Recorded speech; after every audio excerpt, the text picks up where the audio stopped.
Ayo, what's up? It's your boy Ian Kenville, hip-hop spoken word artist out of Rochester, New York, and you're watching my interview for More Than Music. A little bit about my background. Grew up in a Christian home. My dad's a pastor. He worked at an inner city church for about 20 years. So as long as I can remember, I've been in the church. Both of my parents, really strong Christians. I come from a family. I'm one of 4 kids. Two sisters, one's older, one's younger. I love them to pieces, and they both drive me nuts. And then I got my little brother, Andrew. He's kind of cool. So when I was younger, I wanted to be a rock star. So I used to sit in my bedroom with an electric guitar that had 4 strings left on it because I'd already broken the first 2, and I used to jam out to Linkin Park, Nirvana, and 3 Days Grace. But the only problem was I couldn't sing.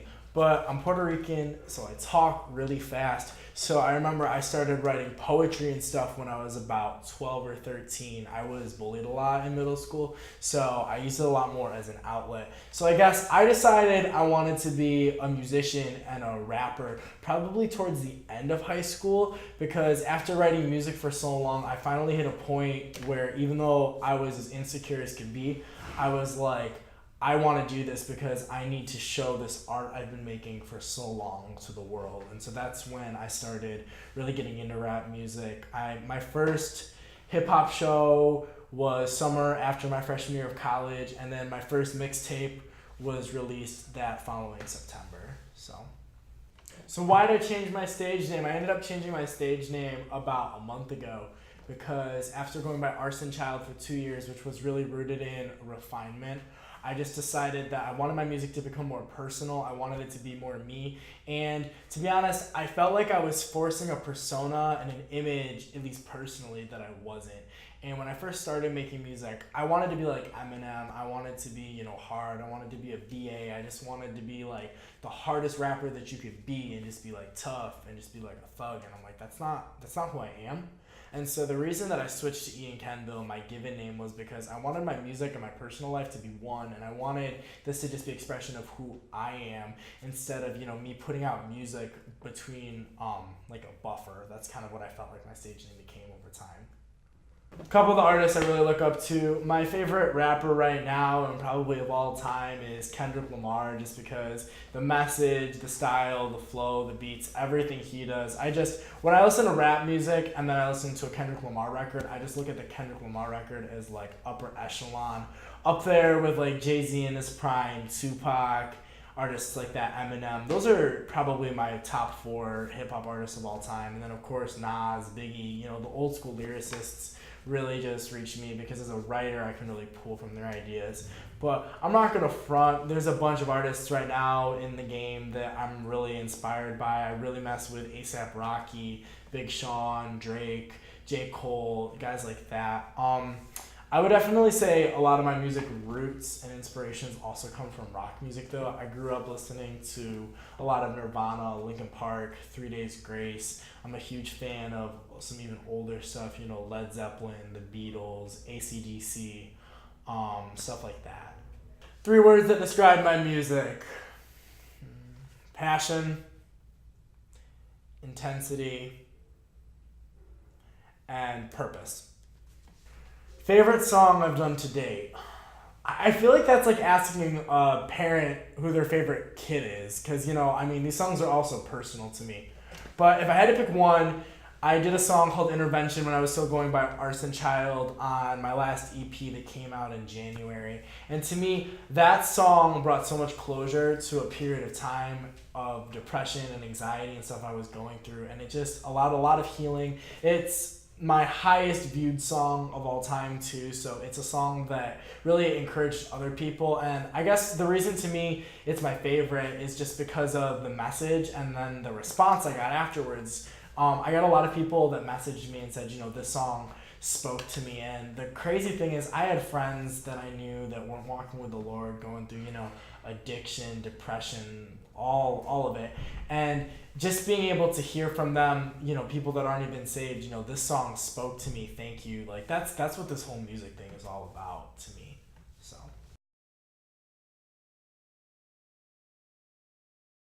So I'm not signed to a label or officially affiliated in a group per se, in the sense that I've signed on the dotted line and they get a cut of the money I make off my music. But to say that I manage my career on my own, it's not true. I work with such a great community of artists, whether that's videographers like the wonderful team that's doing this tonight, photographers, mixing engineers, and just the great community of artists around me that help me set up shows or give me advice, or they listen to my music like you proofread something type of thing. I'd be nowhere without the boys that keep me accountable in my personal life. So music's a team effort. There's 15, 20 people involved in any sort of album process, in a show, all that stuff. And even the fans, you guys that listen to my music and give response, that's just as much of the team, because your feedback is the message it's sending to people. So music's it's not a one-man show. Music can't be a one-man show, and if you think it is, you're wrong. CHH, am I a CHH artist, and what do I think of the community? That's a tricky question. I guess you got to really break down what is CHH. So first, the Christian rapper, rapping Christian thing, and that's whatever. I'm a believer, so yeah, in that essence, I'm CHH. Who do I send my music into? Well, I submit my music to Blessed Music, More Than Music, Gospel Hydration, Rapzilla, Jam the Hype, all those sites, New H2O, all those boys. So yeah, I submit myself to Christian pages. So I perform in churches a lot. So yeah. So in that sense, I'm CHH by the guidelines. But to me, CHH is so much more than, is he a Christian rapper, rapping Christian, all that nonsense. To me, it's a community. It's the artists you roll with. It's that community of believers that are trying to encourage each other and make really dope Christian music for believers and non-believers. So I look at CHH a lot more as the network of artists, and I think there's a lot of CHH artists that'll put out a project that's, a little bit more for a mainstream setting, whereas some Christian artists are a lot more theological. It's kind of like, you've got NF and John Gibbs and Lecrae on this side, but then on this side you got like Flame and Dayton and God Over Money, that crew. And it's like both are equally effective. It's just different audiences within the community, but it's like, we're all fam here, we're all brothers. I've got nothing but love for the Christian artists I've worked with so far. So in that sense, yeah, I consider myself a CHH artist because I roll with the dudes in the CHH community.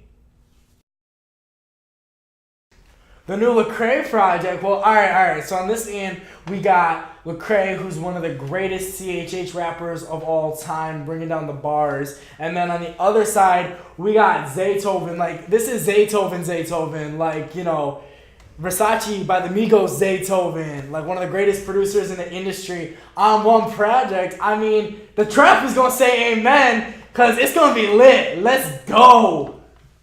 If I became president, the first thing I would do...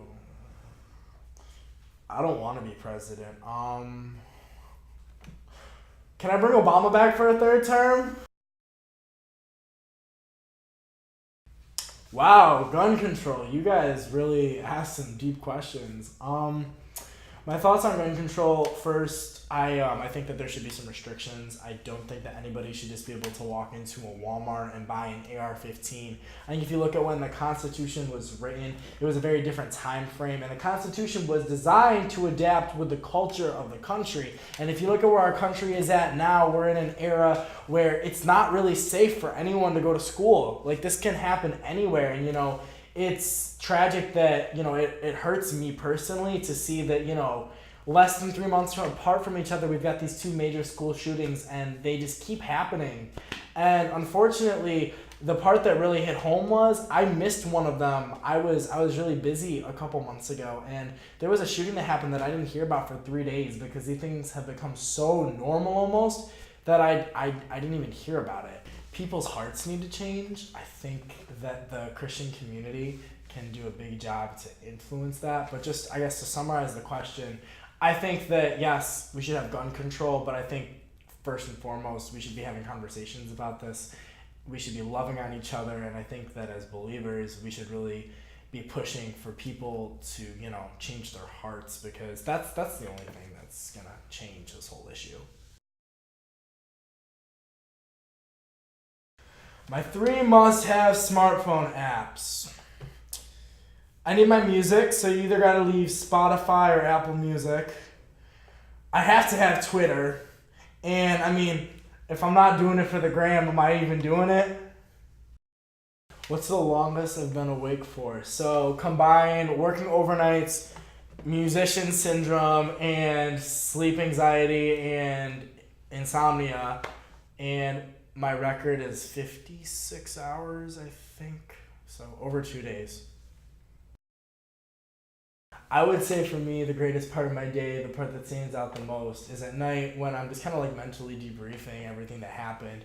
You know, the good, the bad, the weird stuff, the breakthroughs, all of it. The part that stands out the most is just that connection that I make with other people, whether it's, you know, with music or just something I'm passionate about in general. For example, the other day I had a really good conversation with a coworker about my music, and she's in her late 50s, early 60s. Doesn't really know a lot about hip-hop music, doesn't know a lot about DJing or any of that stuff. But I was able to just talk to her about this song I was working on, and I showed her, my newest track, Fade Away. And when she was listening, just like the look on her face and the connection when she was able to, you know, someone who's not a hip-hop fan, but she was really able to say, wow, that's really cool, that really, you know, that spoke to me. And, you know, when you see that from someone who's not a hip-hop fan, never really heard of any of the, you know, music that I do, it was just really inspiring to me, because I was able to see that even with someone who, you know, this wasn't necessarily created for, it still made an impact. And to me, it's impact. So whether it's, you know, in a big way or a small way, if I just see that throughout my day I was able to impact someone's life in a positive way at all, that to me that's the greatest feeling, and that's the greatest part of my day. So what's next for Ian Kenville and my music? There's a lot of really cool stuff happening this summer. First, the Squad Tour. I'm going to be co-headlining my first tour with Jeff Cabreja. We're going to be in New York, New Jersey, Pennsylvania, all over the East Coast, Ohio. We're doing a really dope show with my boy Colson Kelly there. And then in my personal music, I'll tell you guys.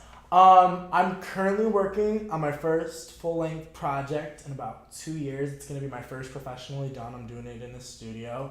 It's going to probably be about 8 tracks. It should be out sometime this fall. Super excited about it. I don't want to give too many details, but I've got some really dope features with some artists off some really cool labels, artists that I've messed with for a really long time. And this is by far my best work. I did a couple songs live at a show the other day, and I can tell you this much. The crowd reaction was unreal, and it was something I'd never seen before. So it's a level up. You know, there's some really cool things coming. So be on the lookout for my music. Thanks for watching this interview. This is More Than Music, and I'm Ian Kenville. So take it easy. Peace.